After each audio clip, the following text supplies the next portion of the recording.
Bismillahirrahmanirrahim. Assalamualaikum warahmatullahi wabarakatuh. Perkenalkan, nama saya Ardita dengan NIM 433419027. Saya dari Prodi Pendidikan IPA, jurusan Fisika. Pada kesempatan kali ini, saya akan mempresentasikan proposal dengan judul Penerapan Media Pembelajaran Video Berbasis Microsoft Office PowerPoint pada materi Objek IPA dan Pengamatannya untuk SMP kelas 7. Proposal ini saya susun untuk memenuhi tugas akhir dari mata kuliah metode penelitian.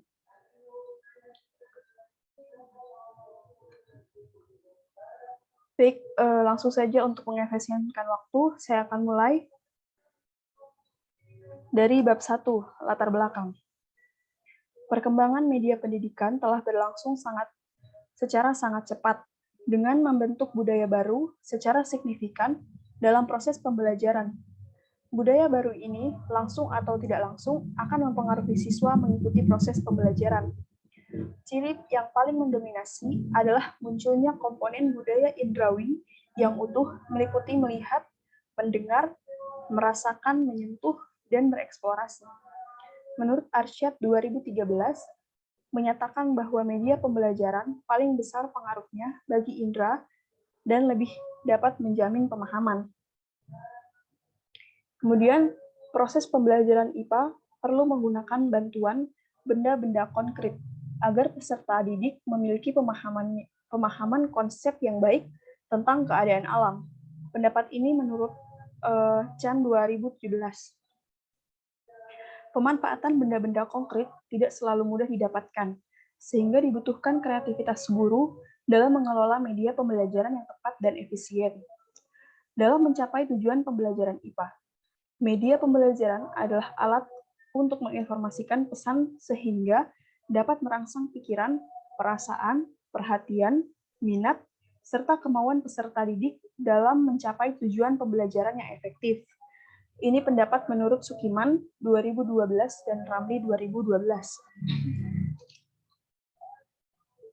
Kemudian, berdasarkan latar belakang yang telah saya paparkan, maka rumusan masalah dari penelitian ini ada dua. Yang pertama, bagaimana desain media pembelajaran berbasis Microsoft PowerPoint atau PPT pada materi objek IPA dan pengamatannya. Kemudian yang kedua, bagaimana kelayakan penerapan media video pembelajaran berbasis Microsoft PowerPoint atau PPT terhadap kemampuan pemahaman konsep peserta didik. Kemudian, berdasarkan rumusan masalah yang telah saya kemukakan di tersebut, maka tujuan penelitian ini adalah yang pertama, mengetahui desain media pembelajaran berbasis Microsoft PowerPoint, Microsoft Office PowerPoint pada materi objek IPA dan pengamatannya. Yang kedua, mengetahui kelayakan penerapan media video pembelajaran berbasis Microsoft Office PowerPoint atau PPT terhadap kemampuan pemahaman konsep peserta didik. Kemudian, manfaat penelitian. Manfaat penelitian ini terbagi menjadi dua. Yang pertama, manfaat teoritis. Hasil penelitian ini dapat memberikan pengetahuan tambahan kepada pembaca secara teoritis tentang pengembangan media video pembelajaran berbasis Microsoft Office PowerPoint pada materi objek IPA dan pengamatannya di SMP dan sebagai bahan acuan untuk penerapan media pembelajaran. Kemudian ada manfaat praktis. Manfaat praktis ini terdiri dari beberapa manfaat. Yang pertama, bagi siswa. Manfaatnya bagi siswa, yaitu dengan adanya media video pembelajaran berbasis Microsoft Office PowerPoint, keterampilan intelektual dan keaktifan siswa dapat meningkat dan menambah ilmu pengetahuan mengenai objek IPA dan pengamatannya, yang dapat dimanfaatkan untuk menggali info lebih luas dan dalam, sehingga diharapkan bisa dipahami dengan baik. Kemudian, manfaatnya bagi guru, media pembelajaran ini dapat digunakan dalam kegiatan pembelajaran di sekolah menengah pertama agar mengoptimalkan proses pembelajaran dengan efektif dan efisien. Dengan menggunakan media video pembelajaran berbasis Microsoft Office PowerPoint, guru dapat menarik atau memfokuskan perhatian siswa dalam kegiatan pembelajaran, serta guru lebih siap menghadapi penerapan kurikulum 2013. Kemudian, manfaatnya bagi sekolah, yaitu dapat menambah sarana pendidikan baru yang dapat dipersiapkan sebagai langkah awal untuk penerapan kurikulum 2013. Kemudian, manfaatnya bagi peneliti, yaitu manfaatnya bagi peneliti lain dapat dijadikan sebagai contoh atau tolak ukur bagi peneliti yang akan melakukan penelitian tentang produk yang sama. Penelitian ini dapat menjadi bahan evaluasi dan perbaikan. Kemudian kita masuk pada bab 2, tinjauan pustaka. Yang pertama, saya membahas tentang media pembelajaran. Menurut Azhar Arsyad 2013, kata media berasal dari bahasa Latin, yaitu medius, yang secara harfiah berarti tengah, perantara, atau pengantar. Dan dalam bahasa Arab, media adalah perantara atau pengantar pesan dari pengirim kepada penerima pesan. Association of Education and Communication Technology atau AICT mendefinisikan media sebagai segala bentuk dan saluran yang digunakan untuk menyampaikan pesan atau informasi. Pembelajaran dapat diartikan sebagai interaksi yang edukatif antara pendidik dengan sumber belajar sebagai usaha sadar seorang pendidik untuk mencapai tujuan pembelajaran yang diharapkan.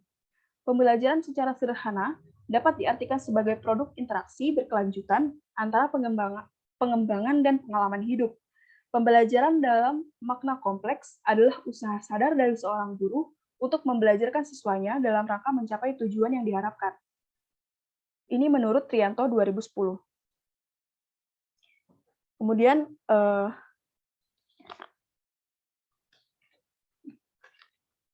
beberapa definisi yang tertera, maka dapat disimpulkan bahwa media pembelajaran merupakan alat yang membantu guru atau pendidik dalam menjelaskan dan menyampaikan informasi dalam proses pembelajaran sehingga tujuan-tujuan pembelajaran dapat tercapai dan terlaksana.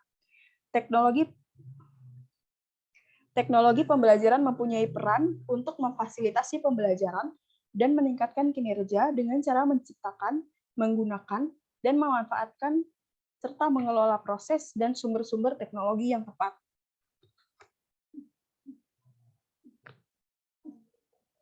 Kemudian kita masuk pada Microsoft Office PowerPoint atau PPT. Menurut Isroy dalam Kurniawati 2011, PowerPoint merupakan salah satu media untuk menyampaikan presentasi. PowerPoint dapat merupakan bagian dari keseluruhan presentasi maupun menjadi satu-satunya sarana penyampaian informasi. Pendapat lain diungkapkan oleh Jamarah dalam Purnamasari 2013. Media PowerPoint adalah alat bantu guru guna mencapai tujuan pembelajaran, di mana merupakan media visual yang menampilkan slide, gambar, atau lukisan dan simbol. Sejalan dengan Jamarah, Sianipar 2004 menyatakan bahwa PowerPoint mempunyai kemudahan untuk mengimport file, gambar, suara, dan movie, membuat lompatan dari tampilan satu ke tampilan lainnya, membuat lompatan dari tampilan satu ke tampilan yang lain. Menurut Mangkulo 2011 dengan PowerPoint. Dengan PowerPoint, para pengajar dapat mendesain aplikasi yang dapat membantu para pelajar untuk lebih mudah berinteraksi dengan materi pelajaran yang disampaikan. Microsoft Office PowerPoint merupakan salah satu media pembelajaran yang dapat membantu pendidik dalam menyampaikan materi kepada peserta didik. Dikarenakan programnya yang mudah digunakan dan dikelola, mudah dalam melakukan editing materi pembelajaran. Bahasa pemrograman yang digunakan juga mudah dimengerti dan tidak rumit. Kemudian, kita masuk pada materi video. Menurut Munir 2012, menyatakan bahwa istilah video berasal dari bahasa Latin, yaitu dari kata vidi atau visum, yang artinya melihat atau mempunyai daya penglihatan. Dalam Kamus Bahasa Indonesia, video adalah teknologi pengiriman sinyal elektronik dari suatu gambar bergerak. Agnew dan Kellerman dalam Munir 2012 mendefinisikan Video sebagai media digital dan menunjukkan susunan atau urutan-urutan dan memberikan ilusi, gambaran serta fantasi pada gambar yang bergerak. Jadi video merupakan salah satu media digital atau teknologi penangkapan, perekaman, pengolahan, penyimpanan, pemindahan, dan perekonstruksian urutan gambar diam dengan menyajikan adegan-adegan dalam gerak secara elektronik. Kemudian kita masuk pada materi objek IPA. Menurut Widodo 2016, pengamatan objek dengan menggunakan indera merupakan kegiatan penting untuk mendeskripsikan suatu benda. Nah, objek IPA ini terdiri dari beberapa bagian, yaitu yang pertama ada pengukuran. Pengukuran yaitu menurut Widodo 2016 menyatakan bahwa mengukur merupakan kegiatan membandingkan suatu besaran yang diukur dengan besaran sejenis yang dipakai satuan. Menurut Pinarsih, pengukuran adalah membandingkan suatu besaran dengan satuan. Kemudian yang kedua ada sistem satuan internasional. Menurut Sutomo 2013, satuan didefinisikan sebagai pembanding dalam suatu pengukuran besaran. Setiap besaran mempunyai satuan yang sama. Apabila ada dua besaran berbeda mempunyai satuan yang sama, maka besaran itu pada hakikatnya adalah sama. Kemudian yang terakhir ada besaran. Menurut Widodo 2016, besaran adalah segala sesuatu yang dapat diukur atau dihitung, dinyatakan dengan angka, dan mempunyai satuan. Besaran adalah ukuran fisik suatu benda yang dinyatakan secara kuantitas. Ini menurut Pinarsih dan kawan-kawan dalam tahun 2008. Kemudian kita masuk pada bab 3, metode penelitian.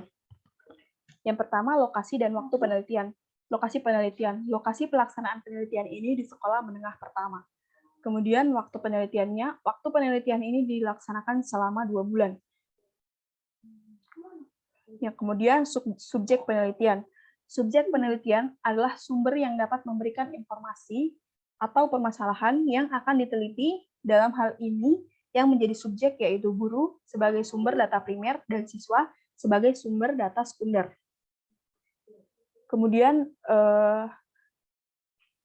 penelitian ini menggunakan metode penelitian kuantitatif yang fokus pada pengamatan dan riset, yang sifatnya deskriptif, menggunakan analisis, mengacu pada data, dan memanfaatkan teori yang ada sebagai bahan pendukung.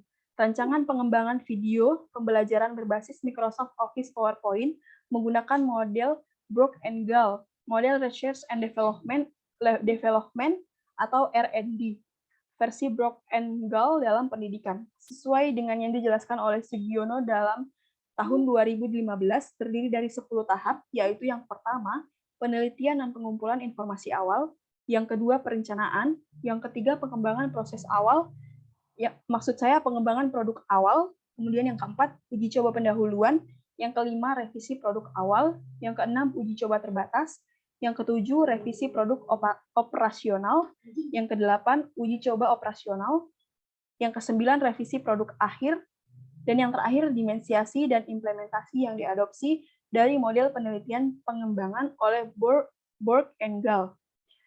Baik, itulah presentasi dari saya. Lebih dan kurangnya saya mohon maaf. Wassalamualaikum warahmatullahi wabarakatuh.